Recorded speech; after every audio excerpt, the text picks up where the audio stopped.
top shelf.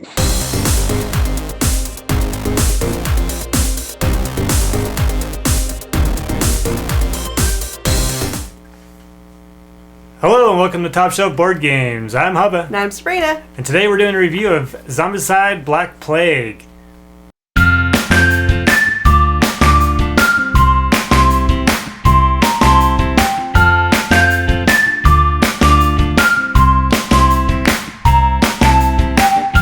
Alright, Zombicide.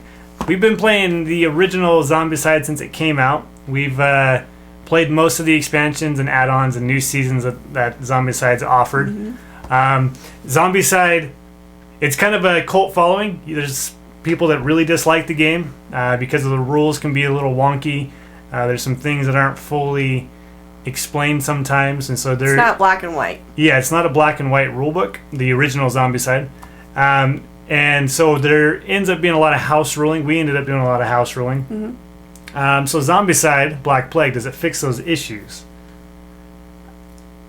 I like the rules better. Yeah. There's certain things that I do like that I'm glad that they changed towards the other ones. Yeah, one of the issues that a lot of people had with the original Zombicide was the fact that when you shot into a different area or a different zone, if your buddy was in there, you automatically targeted your buddy and hit him. Right.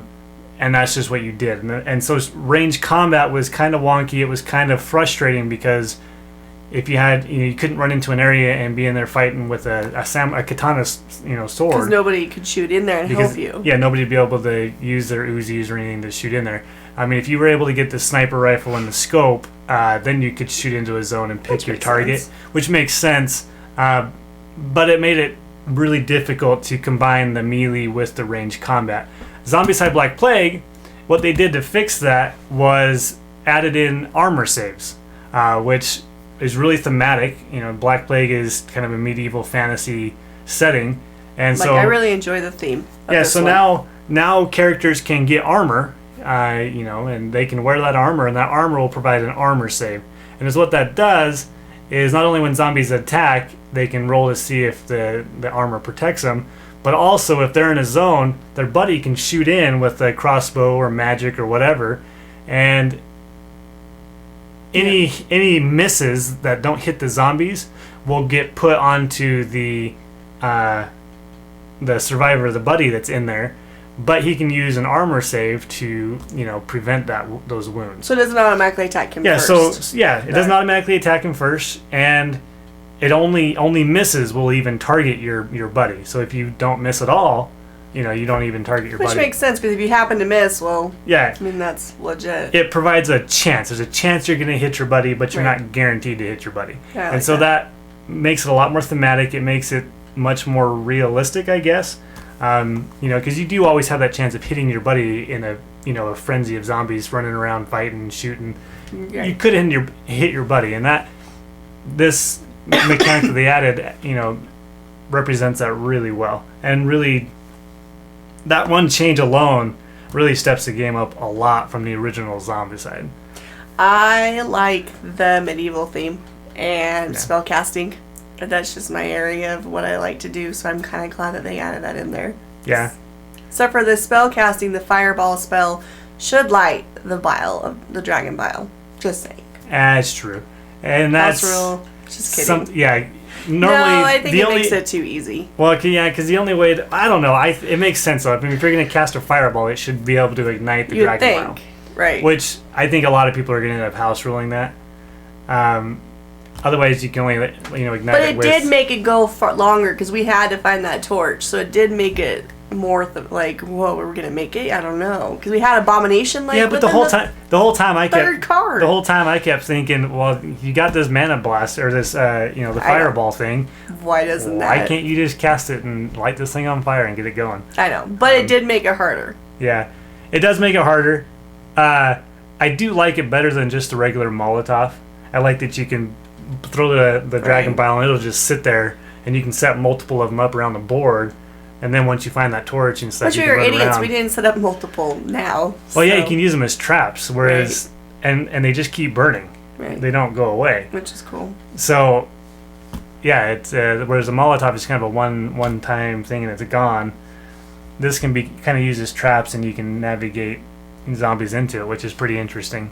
But if you think that makes it too easy, the Necromancer makes it just as harder. So it kind of balances each other. And see, the Necromancer, it brought in more zombies and creatures. Well, it brings in more zombies, and it brings in more spawn points. Because sometimes you can get really overwhelming. Yeah. The timer in it, the games that we've played, I thought the zombie or the Necromancer would make the game go a lot faster. But the Necromancer almost isn't noticeable unless all of your characters are on the opposite side of the board. And you're noticing you're not going to get to him? Yeah. But we did focus on him and make sure that we were getting him every time, though. Right, and it's a good idea to kill the Necromancer, because if you kill the Necromancer, you get to remove a spawn point anywhere on the board, which can be really beneficial. You don't want to get too many spawn points because it can get overwhelming. Well, if you get 6 of them, you lose the game if he runs off the board. Or you spawn more and more in the rooms. Right. But, what was I going to say? But you can remove, if you kill the Necromancer, you can remove spawn points that are in key locations. Like if you need to get to a certain objective, but it's overran because there's a spawn point there, you can remove that spawn point. So there's a lot of reason to go for the Necromancer to kill him, and aside from just him running off the board and winning. Yeah. So there's more reason to go after him. And I'm excited. We haven't got the rest of the Kickstarter stuff in yet. I'm excited to get the other Necromancers. And wasn't there shooting skeletons or something? Well, when you have the other, there's like custom Necromancers that have different abilities that are coming in the Kickstarter Archer skeletons. Stuff. That's what I thought I read. I don't know. I don't know if we got that. Oh. But the other Necromancers you can customize and add in and give the Necromancers abilities. Which will be really cool, and I'm excited to be able to do that when we get the rest of the Kickstarter stuff in. I liked how they had their own storage box. Yeah. That was definitely a plus, and I loved the new character player boards. That was a bonus. Yeah, that's an awesome addition to the game, because the old player boards were messy. Things always got knocked over. You couldn't... Well, it was hard to tell where you were at with your experience, because sometimes it wouldn't slide right, or it would get moved, and you lost the pieces. Keeping track of which skills you had unlocked with just a little token sitting on there, those could get knocked off pretty easy. Yeah. But I really do like how it keeps track of. You can keep track of your life and your how many turns you have, and then what ones you're using when you what skills. Yeah. You got your backpack, which makes it easy that I can't use these cards because they're in my backpack. That's easy to teach people that. I like. Oh yeah, our kids. It was so funny. I got it out and they're like, "That's the backpack." I'm like, "How do you already remember that?" But they remembered it from last game. Yeah, and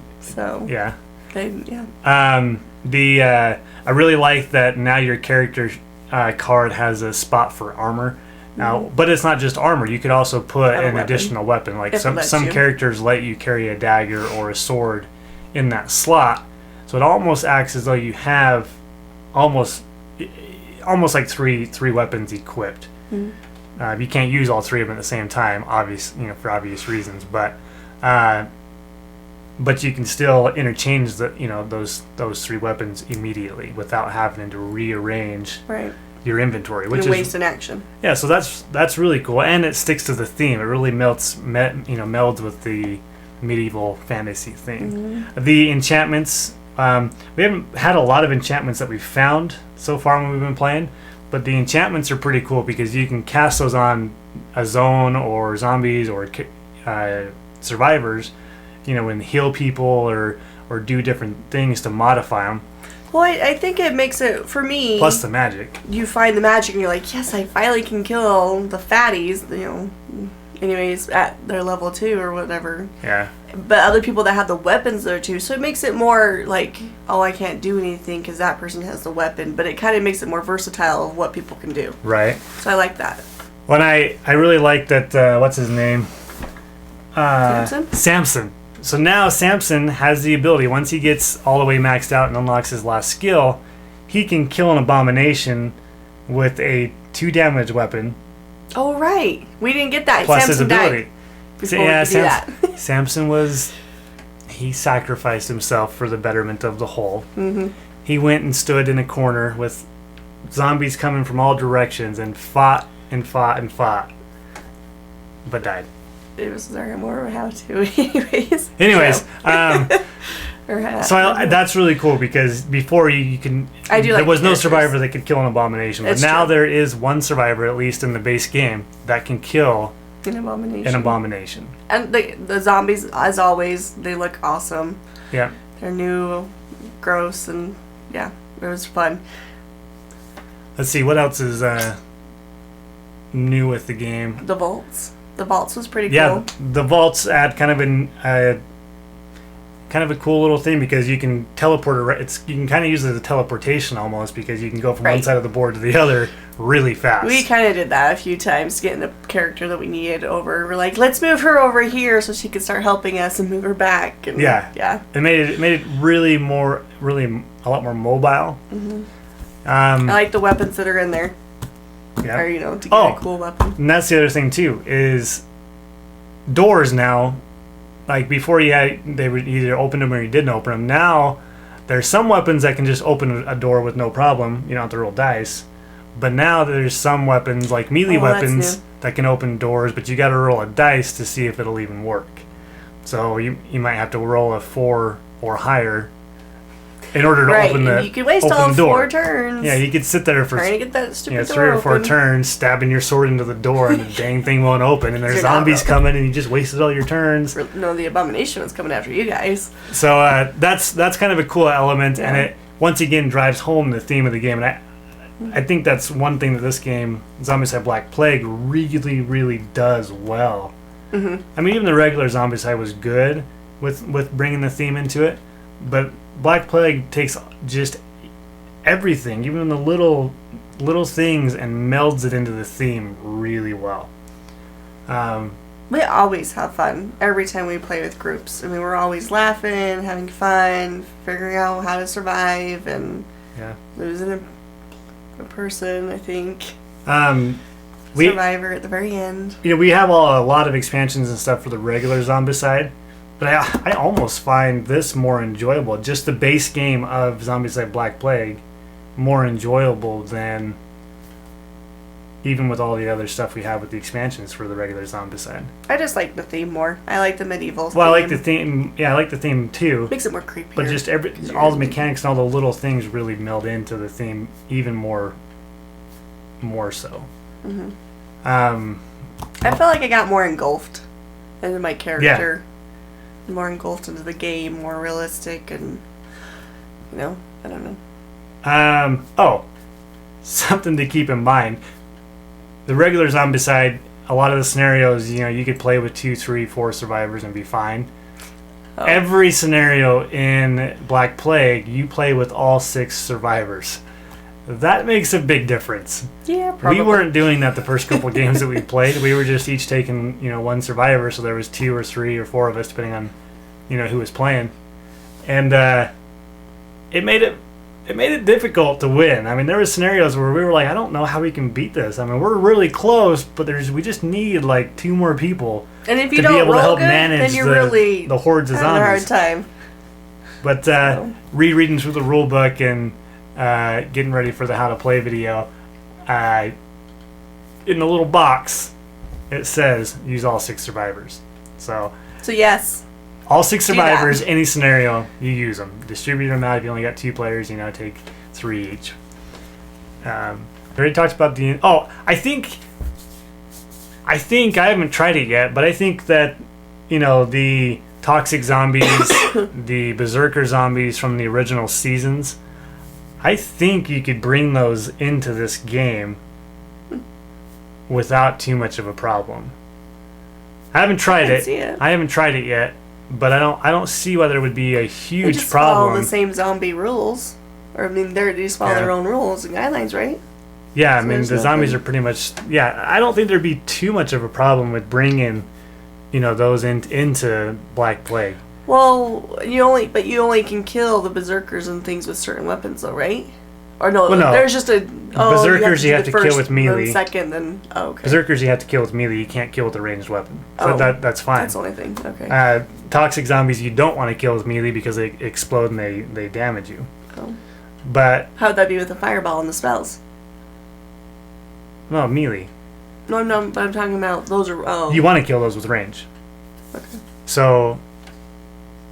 Yeah. And with the armor saves and the exploding, you might be able to go in there with armor and fight the toxic zombies a little bit better than you could in the original Zombicide. Something else to keep in mind too. The top of the cards, they have different colors that match the danger bar of your character. The blue, orange, yellow, red, whatever. Right. That actually indicates, it's not just for design. I thought it was for design when I was first going through the game. But it's actually in the future expansions, and I don't know if maybe the Kickstarter stuff is going to have some of it, but certain weapons will only be able to be used once your character has reached a certain danger level. Mm-hmm. So in the top of your weapon cards, it'll tell you, blue, yellow, orange, and red, which all the cards in the base game have, those 4 on each card.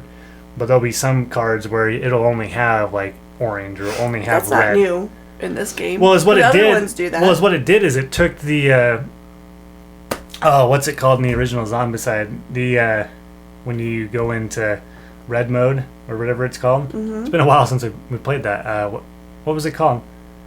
You know what I'm talking about, though, right? Yeah. When you go into red mode, and then once you go into red, then you can use other weapons that are only for the red characters. Right. Well, it takes that concept and puts it into the game way more streamlined and way easier. So now there's certain weapons that you can only use when you get to I yellow. thought there was another one that we played that had like level 2 weapons that you had to be a certain level 2. I thought that was in one of our other games that we've played. No, I don't remember that being on the other ones, other than the red. Like the prison one, I thought I had that. You had to be a certain level to play those. Maybe. But I thought this was a really unique way of implementing that idea, and more streamlined. So it's more like more experienced you are, then you get to play those type of equipments. That makes sense. So. But yeah, I thought that was another one. But yeah, that was something I found was really cool. It's a really streamlined way of doing that. Overall. So our overall opinion. Sorry, we kind of rambled on there, but tantrum. Tantrum. I don't know. What is it? I don't even know what you're trying to say. Tangent. Oh. We're throwing a random tantrum here. Oh, I want to play. Sorry. So, Zombicide Black Plague is fantastic. And I'm not just trying to boast it up just because, we're doing a review of it. I really do like Zombicide Black Plague. Or any of the zombies, but Zombicide. This is my favorite Zombicide. I think it's easily my favorite. It'll probably be brought out more to the table than any other ones probably now. The only reason I think I'd bring out the original Zombicide is because the modern theme would probably be better with people who aren't into the nerdy stuff of fantasy and the medieval stuff. Spellcasting. I don't know. Modern might go over better with people like that, but I'm going to experiment with the toxic zombies and the berserker zombies, and if all those can meld into this game, I don't see ever bringing out the original, because this one streamlines everything. The player board, the dashboard or whatever, instantly makes it way better. The range rules make it way better. The armor saves make it way better. Yeah, but unless you just want to play like in the prison or the mall, or if you want to feel like doing something different. Maybe they teleport back in to modern era. And then they go there. Okay. We'll go with that. Okay. There's a lot of things. You can still play with the other stuff. There's a lot of things you can do. Don't knock all the other stuff. It's still all good. No, I'm not knocking it. I like it. This is the base game. I'm going to go with this one. When the expansion stuff gets here, the werewolf expansions, the better, the custom necromancers. I think this game is just going to be... This is kind of how the conversation went. Hey, they came out with a new Zombicide. I kind of supported Kickstarter. Oh, yeah, I did all of it. All right, great. Like, it's a no-brainer. We knew we were going to do it anyways, and I didn't get mad at them, so... I just wish I wasn't there to see it all, because now I have no clue, but now I just get to be excited about what comes next. Yeah. So I guess you didn't support all of it, but... So what's your final thoughts on the game? I like it a lot. It's a lot of fun, and I think it's one of the best ones. For Zombicide, I like the Black Plague. Just because I love medieval. And the spell casting, that's my era of what I like to do. So, and I liked the new rules, and it just really felt more thematic. I Yeah. got more engulfed in it. Yeah. So it is probably one of my favorites. Not to go on too much of a tangent, but like the new spellcast. Tantrum. Yeah. Okay. Go ahead. The mage, and being able to cast spells, some of the special abilities you can get can make it to where you can use spells that are in your backpack. Oh, right. That makes sense. For a mage should be able to cast magic without having to switch a scroll into her hand. Right. If a mage knows magic, she should be able to cast whatever she knows. Yeah. And so if you get the certain mages that have the certain abilities, you can do that, where you can cast spells out of your backpack, which totally cool. Once again, I was gonna say elevates theme. Oh no, never mind. I was gonna bring up Diablo. It reminded me of Diablo. Well, yeah, and it really because we played Diablo the night before, and then we come and play Black Plague, and I was like, wow, this is really similar to what we played on the video game. Yeah. Well, you have hordes of people really you're is. gonna fight, and you're going in. Wish I could Zomba. Maybe that will be the next. Zomba? You wish you could Zomba? I don't know. What's the word? We're gonna throw a tantrum and Zomba at the same time. I don't know what I was trying to say, but I meant how do I? You know what I do with my Necromancer and Diablo? Like summon creatures? Yeah, but there's another word for it. I don't know. Maybe it's summon. Summon zombies is probably what I meant to say. I don't know, but it does give you that Diablo-ish maybe I could feel. Summon different creatures to come fight. It gives you that Diablo feel because you got an There's overwhelming amount of zombies coming at you. You're fighting and killing and slaying hordes of them just like you do in Diablo. Right. You're trying to get your character. The only thing we need is random loot drops from the creatures you kill. Screw the searching. Let's get some random loot drops. And maybe we could have that in there somehow. So somebody out there, create random loot drops for Zombicide Black Plague. And let us know about it. Yeah, because that would be awesome. Right? Okay. So yes, I think it's top shelf for me. Yeah, top shelf. This one may get in my top 10 games of all time. I could probably see that. Zombicide was always right there anyways, pretty close. It's always been our very first. It's been one of our first board games that we've had, and then it's just been consistently up there. Yep. All the time. I think Black Plague will put it into my top 10, I think. So yes, but if you don't, let us know what you think of the Black Plague, and if you don't like it, then let us know as well. We love opinions anyways about whatever you think. So like us on Facebook, subscribe to subscribe to our channel, follow us on Twitter, send us an email if you got questions, comments, likes, dislikes, requests, what other games you want to see. We're always taking requests. If you want to see how to play and review of a game, let us know. If we don't have it, we'll do what we can to get a hold of it. Or suggestions on how you want us to do a certain video. What you would like to see better or more, or what you don't like. We love opinions and suggestions. Okay. Thanks for watching. Thanks. Bye.